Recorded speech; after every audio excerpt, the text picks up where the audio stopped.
What's going on, everybody? It's Aslan and Corey. We do a podcast called Wake Up War Chant. We're going to talk about this next topic for probably 37 minutes on that show, so do check it out. In the meantime, though, subscribe to warchant.com. It is your ultimate Seminole sports source. Use the promo code at the bottom of your screen and hit that thumbs up button. Maybe even subscribe to our YouTube channel as well. So we have what we call in the industry a weekly meeting, everybody, and we're just knocking around That's some just ideas. Look, that's just an industry term. You guys wouldn't understand what a weekly meeting is. But go ahead, Aslan. So we had one of those, and it's like, hey, man, it's May. What's going on out there in the world that Florida State fans care about? And, Ira and Corey were discussing about the reality of, Jim Phillips having been in town last week, he, the new ACC commissioner, and kind of where this conference could possibly move. It seems like there's an understanding now, Corey, that football is a pretty big deal when it comes to promoting collegiate athletics and thus monetizing them. However, it doesn't seem to be permeating through the front-facing network, the ACC network, and you decide to kind of, I don't want to say pontificate because it almost sounds like I'm diminishing what you said. I think you said what a lot of people are thinking, but in a very clever and insightful way. What were you trying to get across in this column that's up on warchant.com? Hey, I appreciate that, Aslan. I appreciate the compliment there. Basically, Ira brought it up. I didn't even know. Like, when you're in Tallahassee, he sent you to die on the spike for him. He sure did, man. Well, he set up a tee for me just to anger everybody at the ACC, which is, that's what Ira does. But basically what I don't really pay attention that much to the ACC network because we live in Tallahassee, right? Or at least I live in Tallahassee part-time. It's not a part of our lives because we don't get it here. But then he showed me, or he told me who they had on the Monday after the draft, and you're looking at it right now. That was their lineup.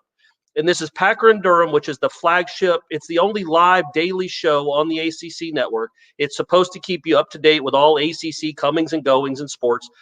And this is if this was May 18th, it's like, okay, you got to talk about something. The lacrosse championships are coming up, or women's soccer championship is coming up. He talked to Mark Krikorian last week. So there are times for these kind of interviews.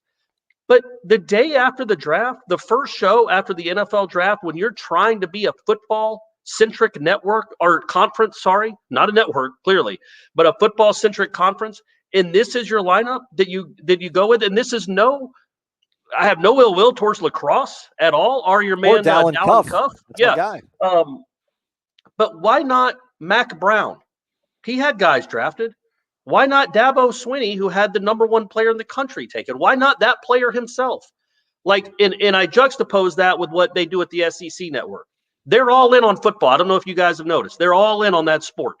And they make a lot of money off that sport. And I just don't quite understand what the ACC is doing here on this particular day.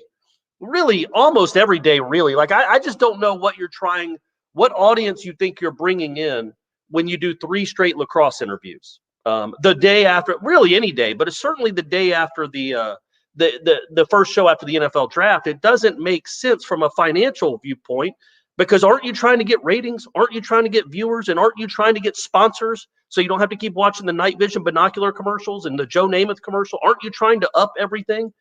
And I don't understand why then you would overload a show with a sport that, frankly, not a lot of people care about in this country. They just don't. Not college lacrosse anyway. I know it's the fastest growing sport in the country, but it's not something that a lot of people watch on television or are that vested in.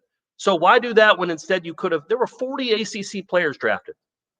Janarius Robinson would have been a great story. Why not have him on? But they had lacrosse players on. And I guess the point of the column is, whose edict is this? Where is this coming from in the production meeting? Because it's not like West Durham books the show. So who's telling them to interview field hockey coaches and tennis coaches and in lacrosse players and not interview football people, which is what you want your conference to focus on?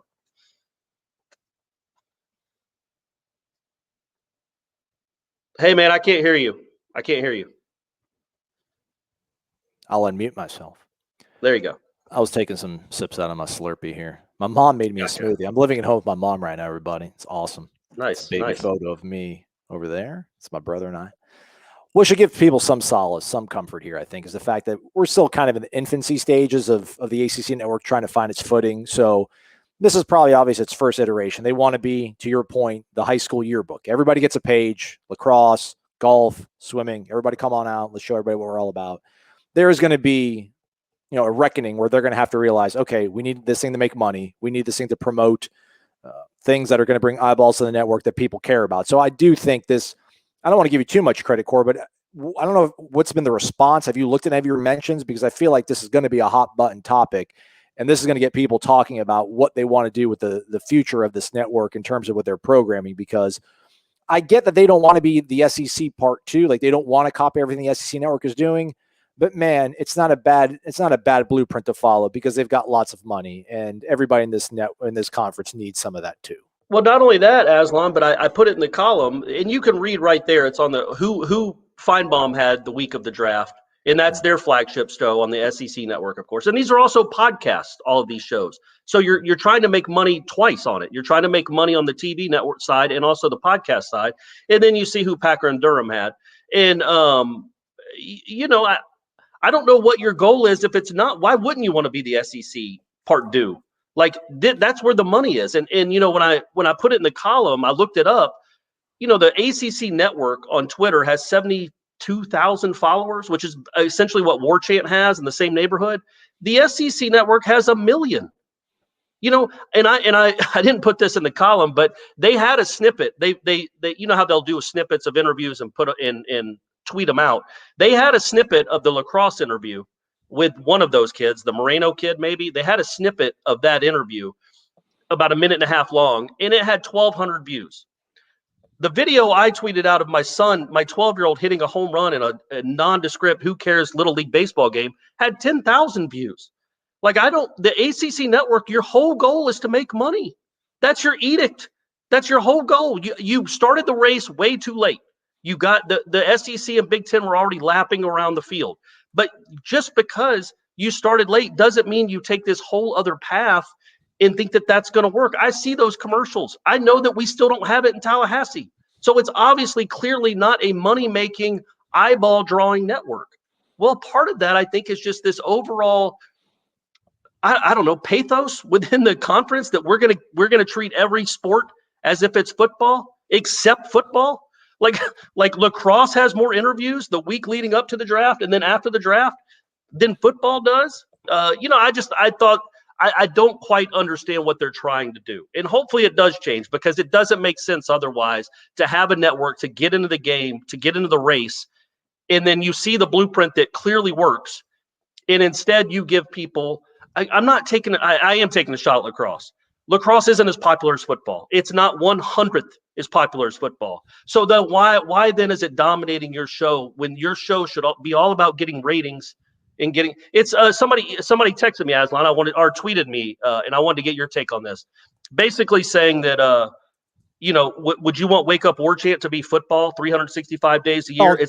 Don't talk about that. That guy's a clown.